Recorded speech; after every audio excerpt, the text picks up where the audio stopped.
Let's have a quick conversation about the pendulum and the kind of pendulum you may choose as a source player for yourself. There are all different kinds of pendulums that you can readily buy. Of course, you can make your own kind of pendulum with any kind of material that you think would suit you, a ring and a chain, etc. You know the deal. But if you're inclined to purchase one that's already made, you'll see there's a lot that are crystal, there's some that are wood, some that are metal. And now what I'm seeing is that there are these other kinds that are made of resin. There's like crystal chips in them, but they're predominantly like an acrylic resin. Now, I've had several different pendulums through my journey.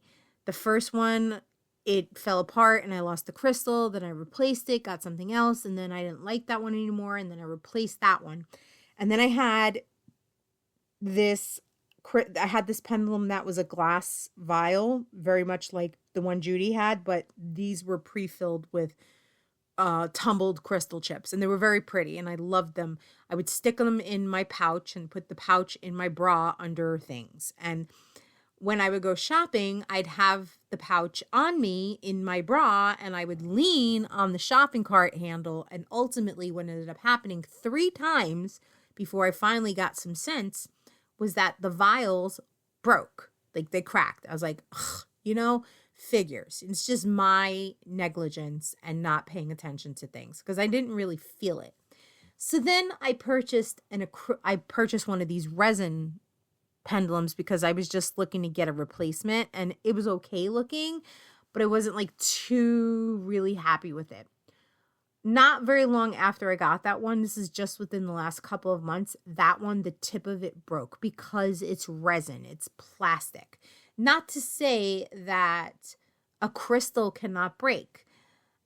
So that kind of just, okay, you're not really thinking this through. So let's find something that's going to be durable and almost indestructible for me, because I could be like a bull in a china shop sometimes. So anyway, I decided to look for metal pendulums.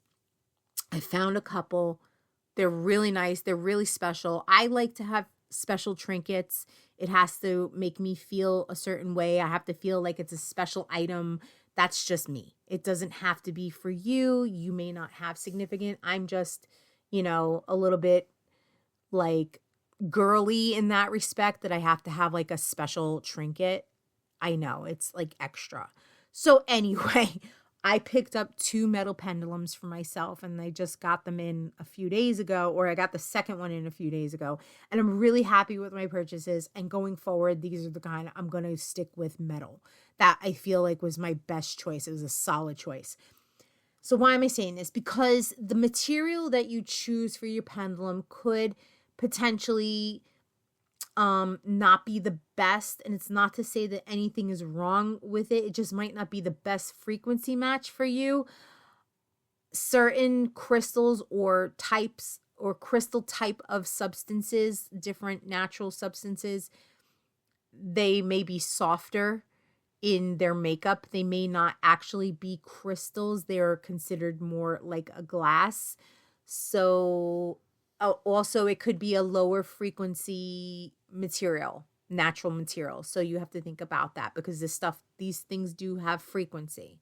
So you want to make sure that you're getting something that's kind of going to match. It's going to be in harmony with your frequency. It's going to be in harmony with you, because ultimately that's going to give you the most dependable answers. Now, if I would recommend, firstly, because I'm like Shelton Cooper, but I would recommend, if your pendulum breaks, get a new one or make a new one, because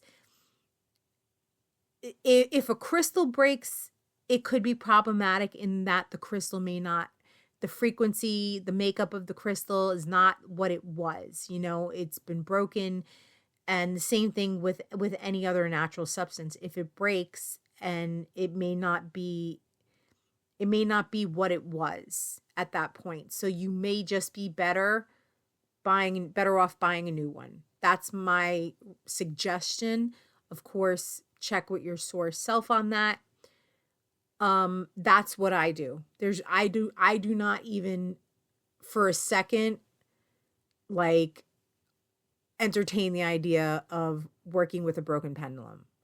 And I've broken several of them. Okay, that's it. I got to get a new one. So this time, like I said, I chose material that's not going to be inclined to break. And personally, I feel like that was the best decision I could make. So yeah, think about maybe an amethyst or some other type of quartz, maybe aquamarine. You don't want to go too expensive. Also, when you're looking at things, make sure you're not picking up any pendulums that have like witchcraft symbols on them and stuff like that, like any half moons, of course, pentagrams, those kind of things. You just like take a look and see. And also, like, depending on where you buy it, if the person is that kind of a practitioner, make sure if you do choose to buy a pendulum from a seller that is like that, make sure that you use your intention, you speak your intention over the pendulum, holding the pendulum or clearing the energy from the pendulum. You can see Judy has a video about cleaning your pendulums, clearing the energy from them. You're speaking your intent that you're removing all previous programming, all previous etheric connections, and any attachments, just attachments, okay? Do that. Make sure you clear yourself from any connection to the person that sold you that pendulum. So that's really all I wanted to tell you. And if you celebrate the holidays, I hope you have a good holiday. And if I do not make another video before the 1st, Happy New Year. And I will see you in 2025.